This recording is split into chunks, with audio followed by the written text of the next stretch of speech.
Hey everyone, and welcome back to the channel. My name is the Card Frog, and today I'll be your host. Today we'll be doing the new Duelist Challenge recap. So there'll be a update on the deck. Actually, there was a tournament that I participated in yesterday.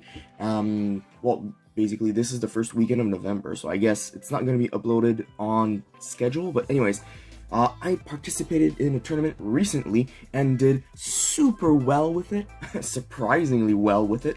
And so I have to do my update because it's the challenge, and you guys will hear all about it. So first, we'll do the update, then we'll be opening the prizes from the tournament, and a bit of an investment into the deck. We've bought some magnificent Mavens, hoping for some staples. But yeah, first of all, let's catch up on what happened since last time. So, last time, nothing too exciting happened. The tournament wasn't that great. But since then, I went to two events. One event was the Structure Deck release celebration, which was for the Crystal Beast release. And at that event, I had to buy a Structure Deck to participate. So, some of the budget went to that. Yeah. So let's just say we were at 35. It's been a month, so now we're at 75. But for that event, 15 was spent. So that means we're at 60. And these magnificent Mavens are about, they're 25 apiece nowadays, I guess? I don't quite remember. I know the store I went to was selling them very expensive, but I think they're about 30 a piece, maybe? So let's just say that's the 60, we're back to 0 investment. I'll try to look it up, I might just edit the value down here, but we're probably at 0, maybe at $10 left on this challenge, so it's not going too good on that part.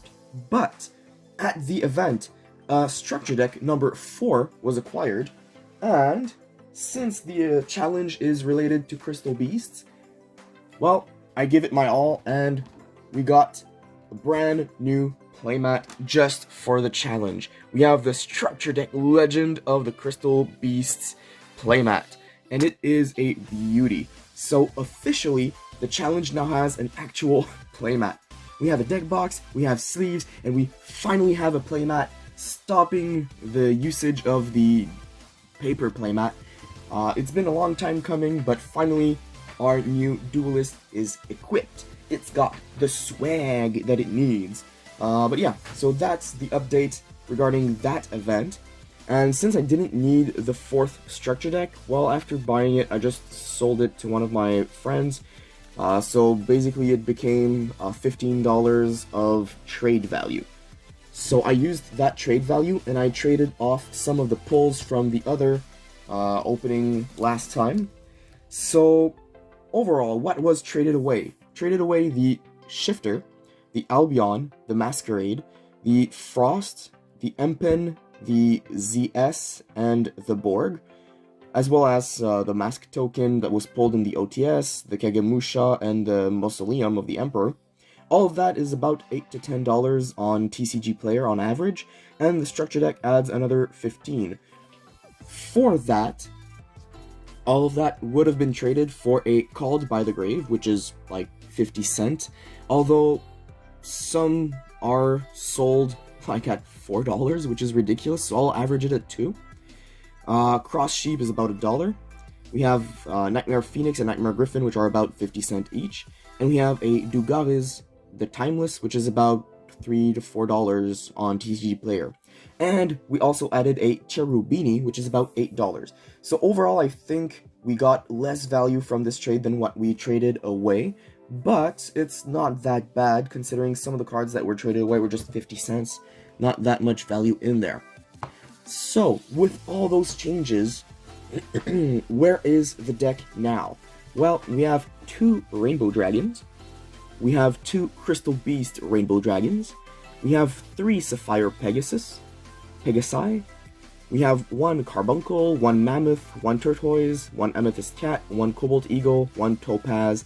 We still have 2 Crystal Masters, I'll go into the details a little later, but some of these cards are good, some are less interesting. 3 Ash Blossoms, because I usually play 2, but in this deck I maxed it out. 2 Ghost Bells, and 1 Ghost Ogre. Never gonna stop using Ogre, it's such a good card still. We have 3 Bridge of Heart, because it's the best spell you can get. We have 3 Crystal Bond, because it's the best spell you can get. If you have the 2 of them, you've got a great hand. 3 Rainbow Bridge, because it searches your Crystal Bond and or your traps. We have 3 Awakening, because getting Rainbow Dragon in your hand is really easy in this deck. So it's not really a dead card unless you draw more than 1 at the same time. We have 1 Crystal Beacon, you don't want to draw this, you want to search it. Crystal Aegis, it's kind of a filler at the moment, but it's useful. I've used it once in the last tournament. Called by the Grave once, as I've mentioned, this is a brand new edition. Crossout Designator, Dart Ruler no more, 1 of each, because that's all I could get my hands on for the challenge. We have 2 Crystal Conclave. I still think 3 is bricky a bit, but it's still a very good card. And we have 3 Crystal Miracle. This won me quite a few games, actually. So yeah, that's the main deck. And for the extra deck, this is where it gets spicy. We're not even at 15 yet, I believe, and a lot of these are not used, but it's still there, and that's great. So we have 3 of the main boss monster. I don't believe anyone's going to be summoning more than 1 per game, but you know, if you want, you can remove 1, keep 2 of them in case one of them gets banished for some reason, or whatever. 3 Rainbow Overdragon, same situation as the main guy. You're not going to summon more than 1 or 2 per game, so you can easily remove 1 if you want. Cherubini, insane for this deck, very good to help you get your Crystal Beasts to the grave. Cross Sheep, you can plus a lot with this, but it depends on what you're going to do. But, you know, if you fusion summon, you can special summon a level 4 lower monster from your graveyard. So at this point, if you fusion summon this guy, I guess, because this guy doesn't get fusion summon, it's special summoned. If you fusion summon this and you still had a Crystal Beast in your grave, you can special summon it back. So that's interesting. Phoenix, Unicorn, and Nightmare. This is for control and recycling some of the spells. These are for getting rid of your opponent's annoying cards. We have Saryuja Skulldread there from the first trade, and it's awesome. This has helped me OTK so much. We have Bakuska, which helped me win many games, and we have Dugaris, which is also a very good combo card, just like Cherubini, but actually a little more interesting than Cherubini. But, you know, if you can get both of them out at the same time, it's an insane deck for that. So, not to take too much more time, we're going to open these pretty soon. As you can see, I got 5 OTS packs. How did I get that many? Well, I'll tell you guys. It's from an event. My local store decided to do some extra packs per event for the whole of November. So, you know, since the challenge asks for at least 1 tournament per month, I decided to go and take advantage of this. Thing is, no matter where you rank in the event, you get 5 packs. Like, even if you're first, second, third, you still get 5 packs. Even if you're dead last, you still get 5 packs. So that wasn't too great, but it was reassuring because, you know, with this deck, I was not expecting to get high in the rankings. So, you know, getting some packs in this amount, that's always interesting. Thing is, all the efforts to get first place were only for the challenge. The prizing was not going to be interesting whether I was first or last. Still, in that event, we were 15 people. A lot of them were playing good decks, a lot of them were playing casual decks, and, well, I equaled first place. So the challenge, you know, the challenge was getting first place. The tournament was 3 rounds with 15 people. First round was Galaxy Eyes Photon deck, which was not that great, but it was the hardest challenge because it used a lot of links with the Soul Flare, which was a pretty decent link against this deck. You know, whatever I interrupted something, it doesn't really negate many things, so they would still just recycle their monsters, then bring them back, make the level 8, the rank 8 exceeds that negates spells, make the rank 8 exceeds that negates monsters and pops them, and then I would have to face 2 or 3 interruptions, and I wasted 1 or 2 of my interruptions to try to stall them, but that didn't work well. And then, well, that was hard, but I won 2-1 against that person. Then for the second round, I played against Eldritch. I won 2-0 against Eldritch. That was a challenge, but you know, if you stop the proper search with Ash, or if you return their cards to their hands, well, they can't use them from the graveyard. So Conclave, Ash, and Crystal Miracle were very useful against that person.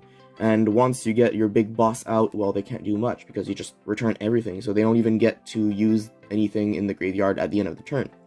So that's also a big plus against Eldritch. And final round, where there were only 3 rounds, the store had to close before they could do a 4th.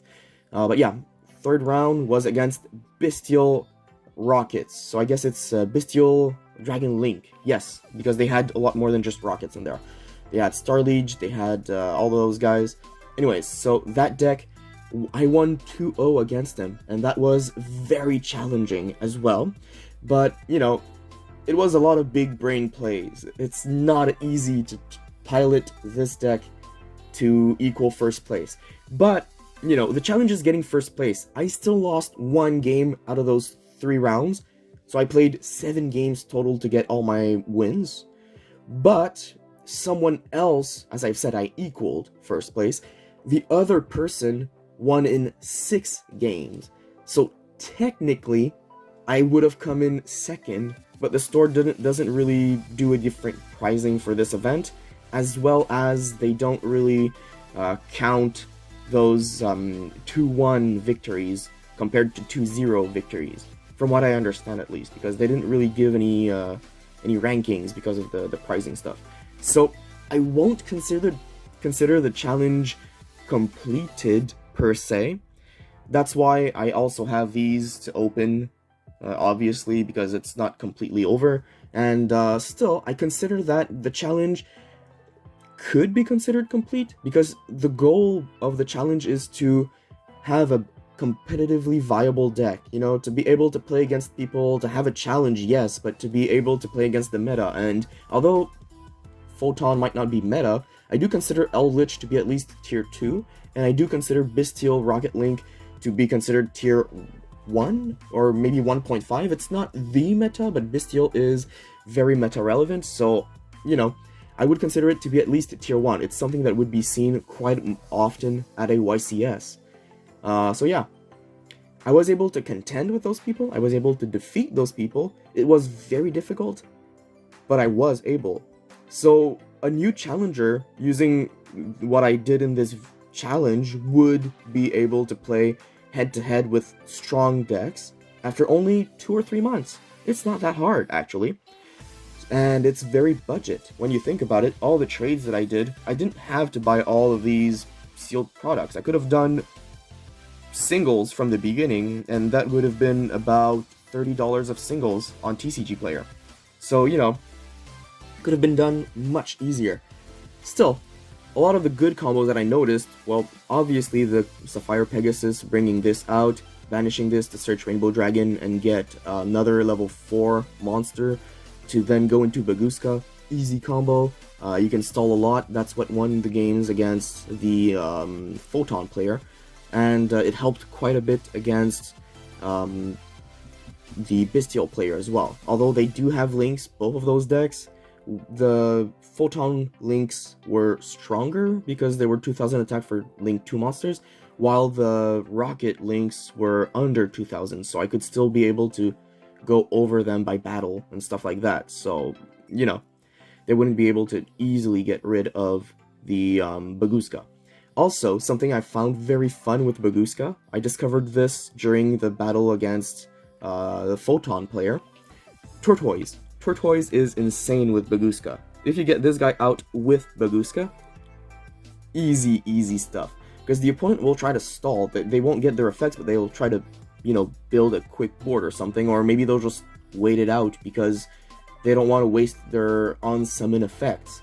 Well, Tortoise attacks for 600 in their life points when they have nothing, and Baguska, if you switched it in attack position, yeah, you'll get your effects, that's nice. The opponent will get effects, but if they have nothing on the board, they don't get anything. Attack for 21 with Baguska, attack with 600 for this, that's 2700 damage, then use Tortoise effect, which can switch Baguska back to defense. Baguska going to defense switches Turtoise to defense as well. And that's it. Like, it's such a stupid combo, but it works. And that was hilarious to use for a game or two. So Turtoise, very good in the deck. Carbuncle, insane in this deck, because you can use Carbuncle with Crystal Beacon, which was my first objective, but you can also use it with Duelist. And if you need to put it in your grave somehow, you can always use Cherubini. So for example, you have Amethyst and Turtoise, make Cherubini, send Carbuncle to grave, or Carbuncle could have been on your board before, so you send Carbuncle to grave, doing the link or not, and then you make Duelist and you just profit. So one of the combos I did at some point was Crystal Beacon to bring out Carbuncle from deck to field. That brought 2 level 4s that were my 2 monsters in the spell and trap zones to be able to play Beacon. Doing that, I was able to use Carbuncle and one of the level 3s that was already on my field. I believe it was Turtoise. I made Cherubini, I sent Amethyst Cat. So that way I was already at 3 level 3s in my graveyard for Crystal Beasts, and I had 2 level 4 Crystal Beasts on my field and 1 in my spell and trap zone from the Sapphire Pegasus that was summoned through Carbuncle. So at that point, I was able to make Duelist using the 2 level 4s, and then I sent the 2 level 4s to the grave to special summon back Carbuncle, using Carbuncle to bring back the one that I had in my spell and trap zone from the Sapphire Pegasus that was used to make Duelist, which meant that I used Sapphire's effect because the monster in my spell and trap zone was a Sapphire as well. So I used that Sapphire to get another Crystal Beast out, and then I was able to use Duelist with Carbuncle and my Cherubini to make, no wait, there's one more monster that was on the field at that point. Was there? Anyways, I was able to make Saryuja that turn, and using Saryuja's 4 monster effects, because yes, there were 4 monsters total.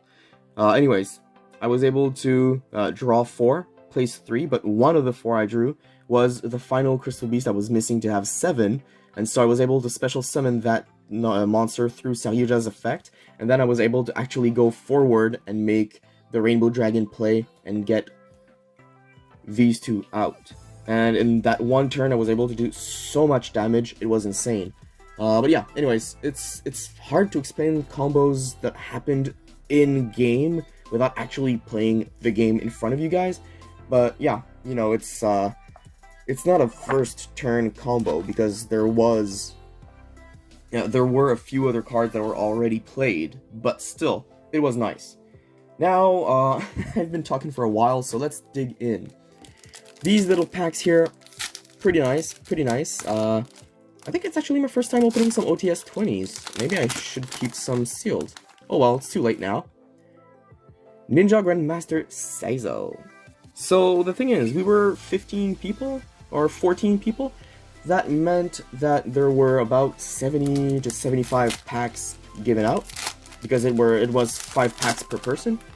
A lot of people pulled some ultimate rares already, like 2 Rays and 2 Alubers were pulled. I don't think we're going to pull any of the ultimates unless they gave packs from 2 different box coming from Konami. Yeah, okay, I like Beaver. Beaver is nice. Beaver is good for Melfies, it's good for Tri-Brigades, it's good for a lot of things. Anyways, so as I was saying, I don't expect any ultimates. Morphtronic Earfawn. Why are all the cards so poorly cut? Hanzo and Sacred Tree, okay. 2 packs left. I don't know. I would love to get Winter Cherries. I do collect the Ghost Girls, and I already have the Ghost Ogre as ultimate, so I would love getting cherries, but it's not looking good for that. King of the Swamp, that's probably a quarter or 50 cents. Gadget Gamer. I don't think this is any good nowadays. Although it's recent, I don't think it's good. Final pack, come on, come on. Give us some magic. Ultimate Rare, please. Cherries, please. Please. I would love to get something. Band played on. Number 22. And Nijutsu. Wow, that sucked. Okay. Well, you know, tying first place does not mean you get good pulls. Does not mean you get good pulls at all. So probably only Beaver is worth anything. Or maybe the Swamp Guy thing. But, you know, at least, you know, we got one Beaver. That's going to be used for the challenge, I guess. Well, for trading in the challenge. But we still have our two Magnificent Mavens boxes. So I don't need any of the sleeves in here for the challenge, but we'll consider sleeves are worth about $5 each, so that's $10 of trade value, easy peasy from there. I don't really know what we're gonna go after for trade values. I mean, the deck did perform very well at the event, but probably try to get some staples. That would still be good. Maybe some more of the Dark Rulers, or cross-out designators. Although I didn't get hand-trapped too often, it's still a concern sometimes. But yeah, we got the Striker Engage sleeves. That's nice. We'll take him. And in the other box... Anyway, so yeah, probably get some more staples is what I should concern myself with. The extra deck is pretty good. Maybe get a Napaloosa, but I hope to pull one from this set. It's not an expensive card anymore. The one in this set is like $5. Oh yeah, we have the Smug. The Smug Lolly. Nice. So yeah, we'll be doing a lot of trades with the cards in this set, unless we pull a lot of staples, because pretty much only the staples in this set are worthwhile, unless we get, you know, a Pharaoh Rare. The Crystal Bond Pharaoh Rare would be insane for this deck. It would be a very big blinging out. Let's dig in. So what I was thinking is, I'm still going to continue this challenge, because obviously it deserves to continue. It wasn't a complete first place. Ooh, Feather Duster is a very good card for the deck. Actually, I'm going to play this. It's going to be useful. Skystriker Ace Token, definitely interesting for trades. Bull Ain, Solitaire, and Ain. Huh, Ain and Ain. Interesting. I think Ace Token might be worth a bit for trades, like a buck or two. But yeah, since this was not officially a first place because, well, I tied, but, you know, I didn't lose a single match, but I lost a single game. So I might have to play some more to actually get first.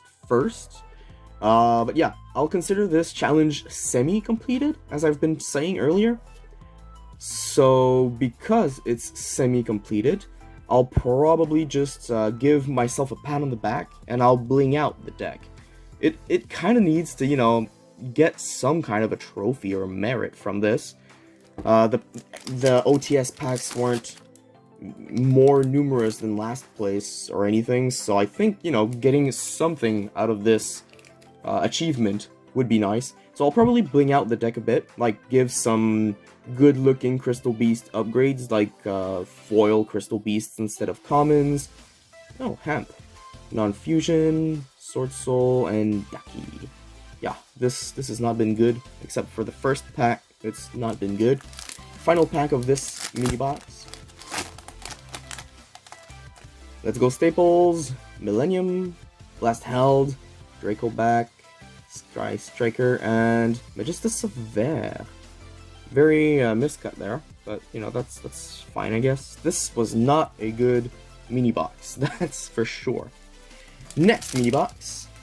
Come on, I guess Triple Tactics, Lightning Storm, you know, Skill Drain. That's a pull. I'll take it. It's not very useful for the Crystal Beasts, but it's worth some for trade. We also have Keldo, which is worth some for trade, like $5 to $10 for sure. That's nice. Magician's Restage, Sword Soul, and Shiranui. You know, we're getting some trade value, but definitely not the value we put into these mini boxes.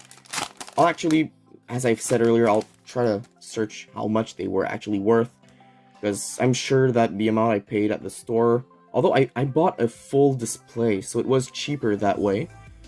So maybe it got to about the value it should have been.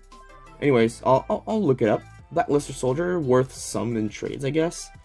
Ghost meets Girl, Non-Fusion, Hein, and Kagari. It's like a buck or two for Blackluster Soldier, I believe. Maybe. I don't think it's worth much more. It's an easy one to get. Sword Soul Emergence. Come on, camera, focus. There we go. Zeke. Oni Bimaru. Sword Soul and Sword Soul. Wow, 3 Sword Soul cards in the pack. And only Emergence is useful in there. Well, maybe this one, but maybe once or twice in the deck. Probably not 3. Final pack of the opening. Come on, give us something. Give us something. Even the regular non-Pharaoh rare cards, like Dark Magician Girl or stuff like that, would have value, so that would be nice to pull. Iris Sword Soul, not what I was hoping for. Elron, Therion, Daki, and Striker. Yeah, this was not great. It was not the best it could have been. But still, you know, Harpy's Feather Duster going in the deck. These will bring maybe $15 to $20 worth of trades. With the Nimble Beaver, that'll help as well. I don't think anything in here is worth more than a couple bucks.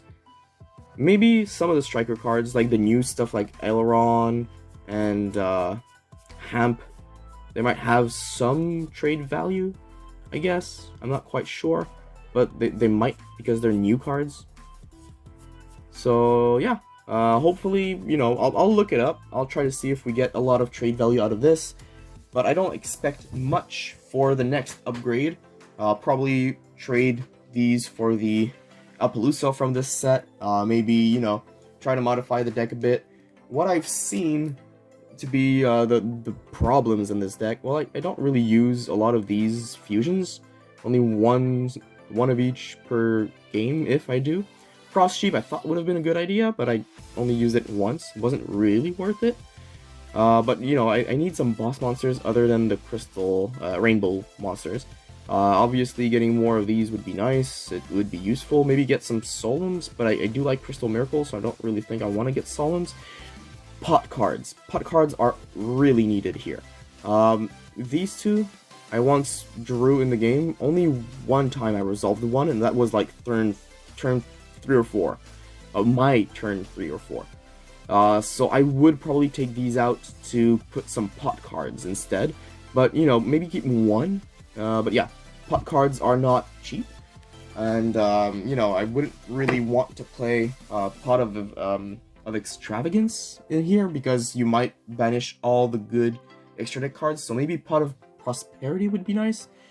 But that is an expensive card. It's a very expensive card. I already own it, so it's not that expensive to me, but it's not easy to trade up for it, you know?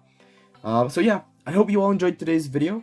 It was a update recap for the Crystal Beast challenge, and yeah, new duelists can make it out there for cheap nowadays. So yeah, I hope you all enjoyed today's video. I know I did. It has been a pleasure, and ciao. I've got a few thanks to give. First, thank you for watching. If you enjoyed, please like, sub, bell, comment, share, etc. It really helps. Second, I want to give a big thanks to my friend BuddhaBelly42 for making the animation for the channel's intro. It is much appreciated. Go check him out on his social media accounts.